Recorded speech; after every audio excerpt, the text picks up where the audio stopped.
একখানা করিল্লা বলে বাসি গিয়ে দে চোখ ইয়ান তো দুনিয়ান ফুলে গিয়ে দিয়ে দেখেন না ওনারা। আসলে আল্লাহ তালা প্রত্যেকটা মানুষের কিভাবে যে হেফাজতে রাখে আল্লাহ ভালো জানে। আর ওনারা সৈন্য ভারিতে আসলে ফেরেশতাদের মাধ্যমে আর খুব হেফাজতে রাখে। নাক আছে, চোখ আছে, হান আছে, রাতে ঘুম যাবে তজ্ঞ ফোকামাকড় ঢুকিলে ওই আর কিছু বইতে কিনে। তো এই ক্ষেত্রে আল্লাহ তালা যে আরে আজিয়া হটডল্লা করে হেফাজত করে আল্লাহ ভালো জানে।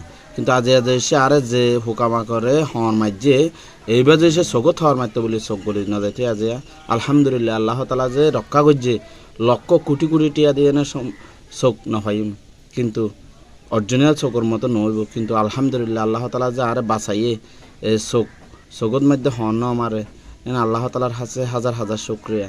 দুনিয়ার ধন সম্পদ হনা হাজার নলাইব যদি চোখর সমতুল্য নয়। চোখর তো বারে দামি সম্পদ আর কিছু নাই পৃথিবীর মধ্যে মানুষের লাই।